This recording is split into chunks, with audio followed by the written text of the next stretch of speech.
This is Talk Radio. Across the UK, online, on DAB+, and on the Talk Radio app. Bob Mills on Talk Radio.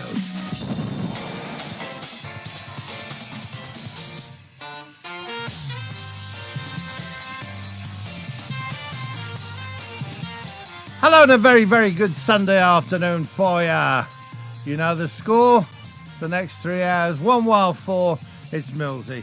It's Bob Mills and the Oasis show. Thank you very much to Ticey. And then I wasn't sure what happened because Ticey was on, but then Caldwell came in. Did they do a little switch?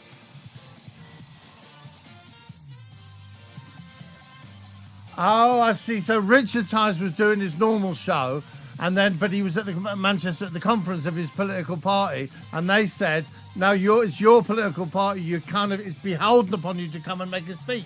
So he made a speech, and Cole came in and sat in for him. That's lovely. That's what happens when you go on an outside broadcast. Money's no object. They can have 2 presenters if they want. But we're back in the studio. We're in London. We're looking out over London, and it's me, Bob Mills. 114. Next 3 hours, and you know how this works. This is the home Talk Radio of in-depth discussion of every controversial subject you want to talk about. Brexit, traffic shortages, empty shelves, anything you want to talk about, but not in the next 3 hours. We don't do it, okay? You know the rules. I'm Bob Mills. We're having a party. Everyone's invited except the Illuminati, all right? We don't want you. We don't. If you've got a tin foil hat on, you're not welcome. There are other shows for you. This one isn't for you, all right? We talk to comedians, we talk to writers, we talk to actors, and we finish with live music. That's all I can tell you about it, all right? And we're starting with actually a serious subject. That isn't to say we don't do serious subjects. What we don't do is we don't do the controversial stuff. But Dave Chawner's with me. Hello, Dave. Hello. I feel bad for wearing the tinfoil hat. I know. I'm out of place in. As I looked at you, I thought maybe I shouldn't say that. But here's the thing: we discovered then when we were chatting off air with the incredibly talented, who we should have had a lot more of, Dr. Olivia. Loved her. Really, really. So I think we'll have Dr. Olivia back because I need to keep talking about my wonderful hair. We share something in common. Yes. In that we both spent a little bit of time down at the Maudsley Hospital, which is, as you described, the gold standard for mental health issues. I always say it's like the Hogwarts of mental health. It's absolutely beautiful, and it's a brilliant place to go to sort yourself out in the upstairs department. Because we should give some, prefix for this. You're doing something. We're talking about comedy for coping.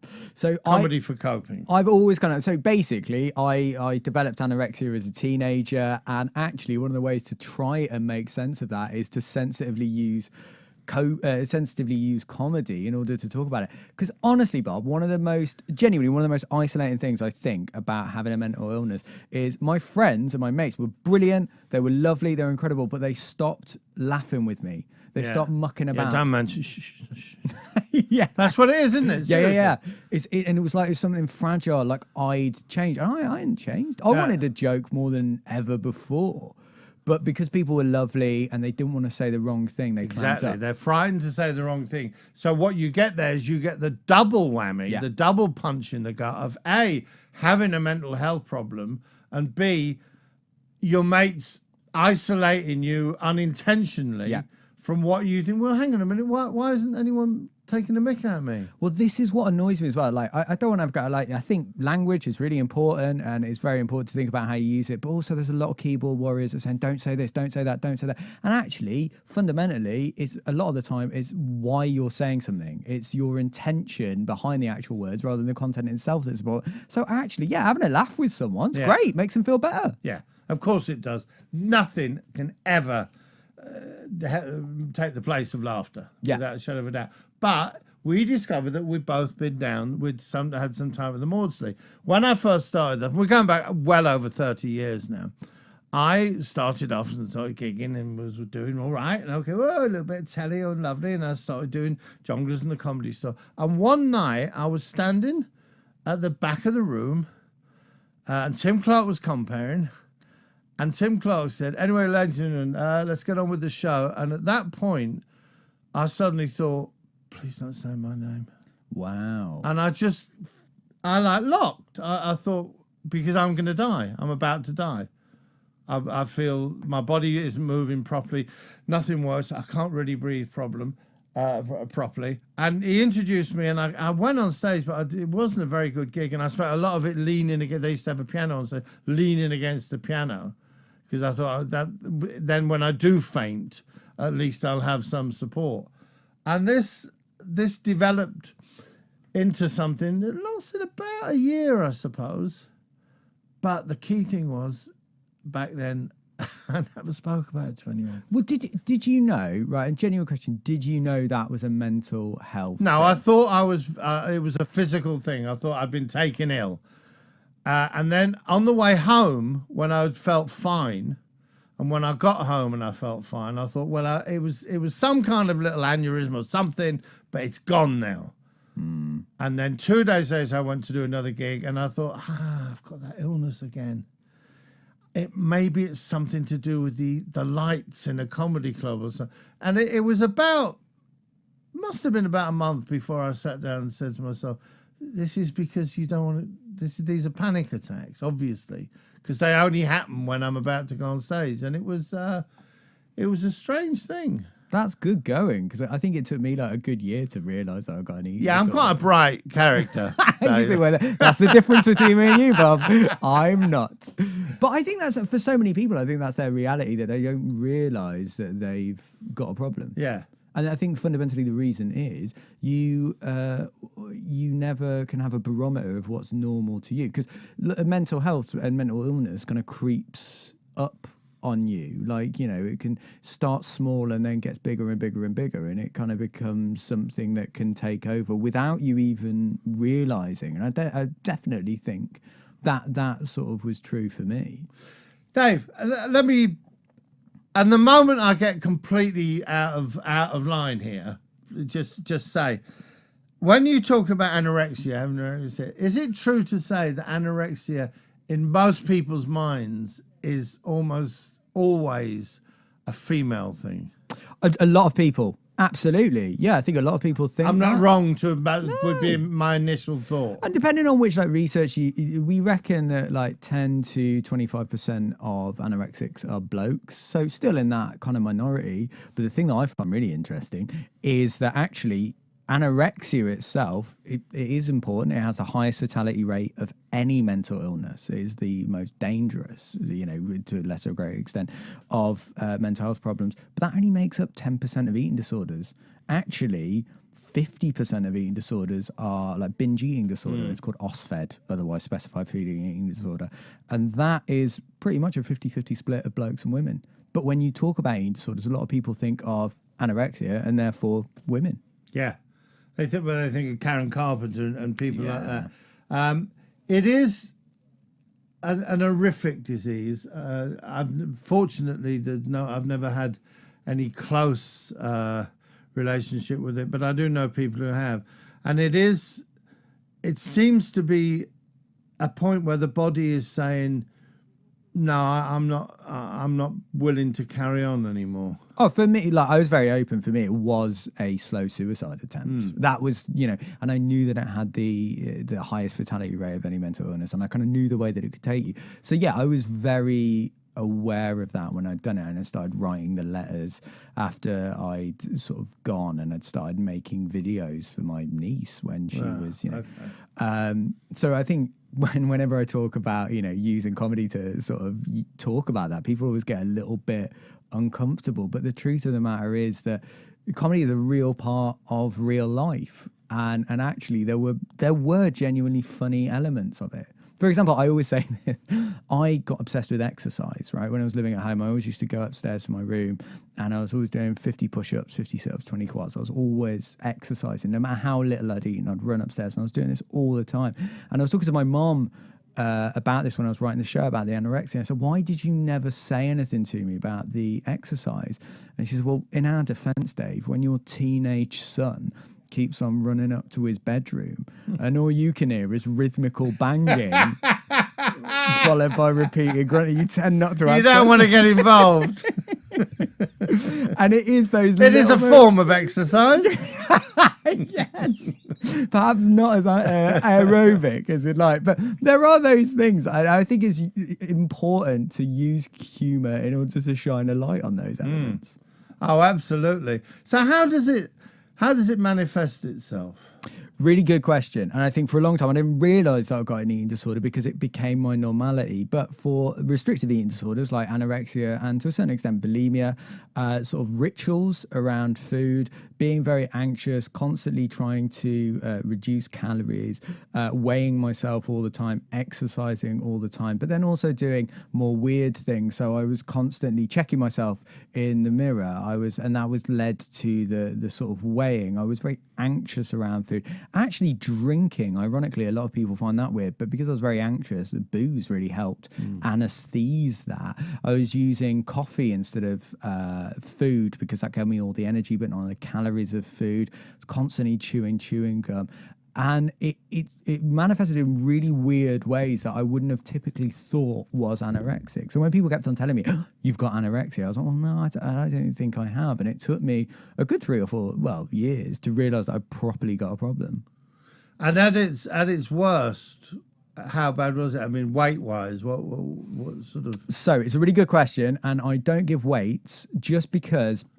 anorexia itself is quite competitive, and obviously we don't want anyone to hear and think, oh, I'm not down to that weight. Yeah, sure, okay. But equally, I'm really insecure that I never looked like, my chest never looked like a toast rack. I never weighed less than a bag of crisps. And someone made a really, really good point that someone once said to me, you can just as easily drown in a puddle as you can in a lake. Yeah. It's not to do with the numbers on a scale, it's to do with how much it's impacting you. And for example, 80% of people with bulimia have a mid-range BMI. It's not one of those things that's very easy to tell. And actually the extreme examples that you can see that are very kind of ghoulish, those are like possibly 10% of people that have an eating disorder, whereas most people are just going about their daily lives. So what did you do about it? So I was very lucky that I went to the doctor and they referred me on and I got diagnosed as severely clinically anorexic. I had to have fast track treatment and then was under the care as the Maudsley for 2.5 years. And that was incredible. But also what I did was I started writing comedy about it. And that was honestly so cathartic and helpful and useful. And it kind of using humor in order to kind of engage people, but also entertain them was almost kind of like going back and getting rid of that awkwardness that my mates felt of like, oh, we can't talk about this, and actually talking about the elephant in the room. And I found that really useful. What causes it, Dave? Is it purely a mental thing, or is there a physical trigger that sets these things off? I mean, that is the $1 million question. I wish I knew. I think it was a mental thing. I also think there were uncomfortable things that people don't want to talk about. For example, sexual identity. This started when I was a teenager and a lot of my friends were like, having at it and all and there's things like that. There's also a sense of identity generally. I was never a cool kid in school. I was never a jock. I was never a geek. I never had anything. Whereas the anorexia became something I could focus on, something I could obsess about.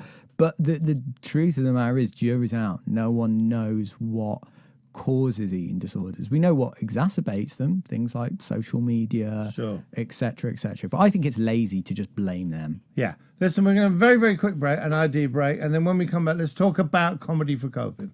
Great. Bob Mills on Talk Radio.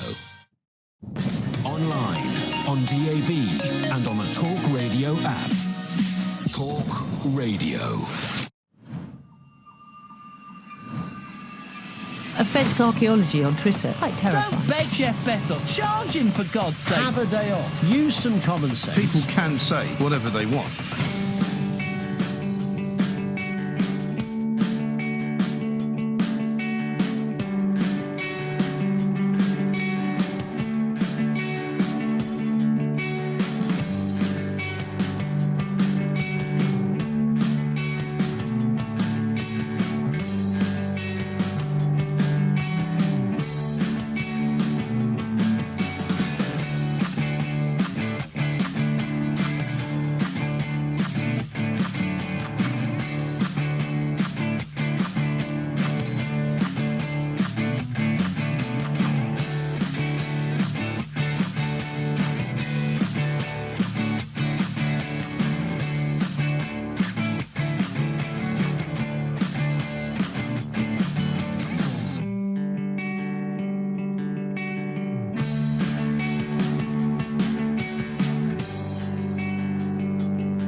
Talk Radio.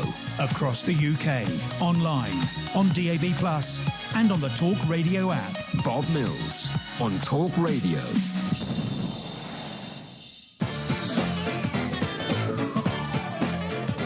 Hi, welcome back. It is Talk Radio, and it is me, Bob Mills, with you right through till 4 o'clock this afternoon on the Oasis show here on a Sunday afternoon on Talk Radio. And my special guest at this point of the show is Dave Chawner, comedian, talking about comedy for coping. So, explain that to us. So basically, this is an idea of trying to get people to see mental health differently and actually teaching them stand-up comedy as a method of recovery. Okay, so it's not just like those wonderful things that we all do, the gigs that raise the money for the money. This is something, we can actually use it as a tool. Yeah, well, this is the weird thing. And you know this, Bob, of like, there's so many things about comedy that are pretty much like good mental health, of like thinking about identity, distraction of writing material, connection with other people, building your confidence, and actually literally providing a platform for people that might feel a little bit, insecure, etc., to like stand up for themselves. So what are we doing with people? Explain that. So it's a 6-week course. So in the first week, it's all introductions and whatnot. And then we take them through how to learn stand-up as a hobby. Like, I'm not trying to find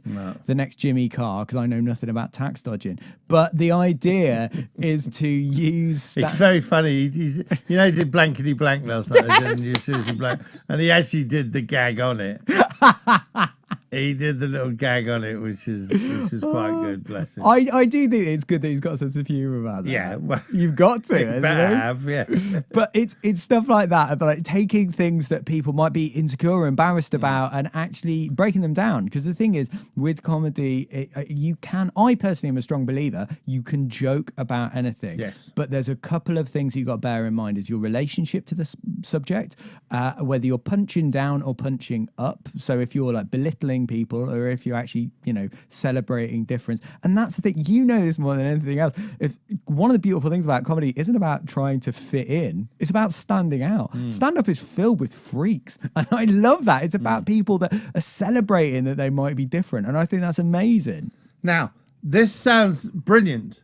The first section of it sounds really great. The first 5 weeks of this course sound wonderful, because there are so many things you can learn that can only benefit any problems that you might have with self-identification and self-confidence and things like that. However, these courses usually in the 6th and final week throw people into a bear pit that I would never ever encourage anyone to go into, which is the performance of live comedy. Yeah. Well, we're basically putting them up to the Gong Show and then leaving them, and never speak to them again. That's why we're doing this differently. So all of this is done interactively online. So the beautiful thing about it is that people can do it all throughout the country. And in the 6th week, everyone performs to this group. To the group, fine. So it means that it does get rid of that idea of some drunk guy from Leeds, heckling you. Because it is the strangest world to live in, isn't it? The world of stand-up comedy, in that it does do all those things, and the work, and yet, right at the final part, in the cold face of it, it brings you into the contact with the most hurtful. Really, really hurtful. I mean, I'm the thickest skinned, comic you could possibly have. But some things have happened to me that I've thought, I wish you hadn't said that. What's the worst heckle or thing that's ever happened to you on stage? Well, it's not, I don't know, it's not really heckles that, do you know what? It isn't heckles that have ever bothered me. But I have done some things, sort of corporate things, which is, is a different world, the corporate. And they're not to be held responsible, basically, because they haven't paid to come and watch a comedy show. But I have done some things where I've suddenly thought, okay, you haven't come for this. You're not enjoying it.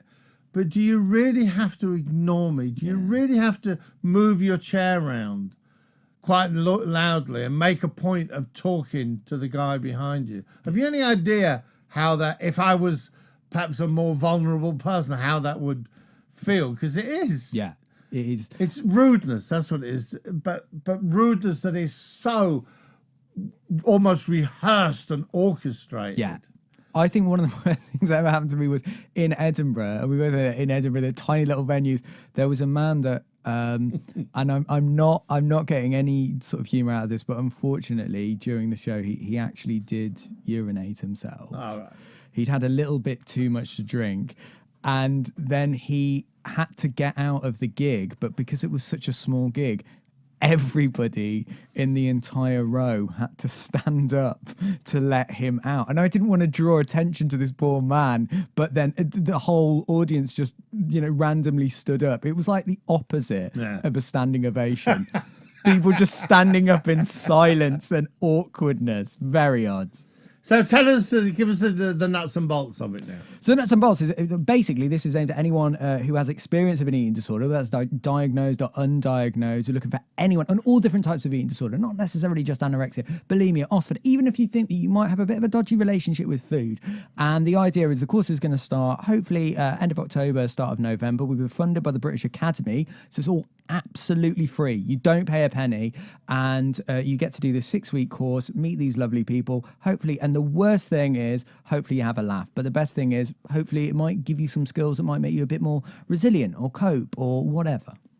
See, there's already the start of a set of material there, isn't it? Which is, anyway, I'm here doing this with the eating disorder. I presume we are all, because I know sometimes the just overly anxious we're going to try and get in, but we don't want to mix. Okay, they can have you go and do your own comedy with your own people, all right? Yeah, like a weird turf war between mental health diagnoses. That would be brilliant. I think that's what we're trying to set up here. Yeah. Can I just stop you there? Are you sure you've got any? Are you sure it is? Because it looks to me just like mild schizophrenia. So we don't, don't come play in our club. What's so funny is that, like, I go to a lot of these eating disorder conferences and stuff, and just I've done they put on like corporate comedy, like, and I do a set over lunchtime, and it's just that, guys, don't do that, because if people are trying to avoid eating, they're going to be here, aren't they? Wow. And I think that's one of the things when you kind of realise, when you sort of think about it, there are loads of things that are quite funny. Like, for example, I wrote a book a couple of years ago about anorexia, and I wanted to use humour in order to talk about that. And I originally wanted to call it The Real Hunger Games, but they wouldn't let me. So I had to call it Weight Expectations. And I was doing a gig in Leeds, and I went to see if the Waterstones had got the book, and I went in, and they put this book about anorexia in the weight loss and self-help section. I was like, wow. Oh, mate. But it is, I do think that a lot of people make sense of stuff by having a laugh. Yeah, of course they do. And let's stop treating mental health like something closeted and uncomfortable. Let's treat it like a real part of life.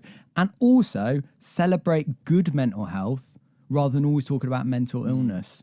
Everybody has mental health. 1 in 4 people have mental illness. 4 in 4 people have mental health. So use comedy to celebrate the good rather than focusing on the bad.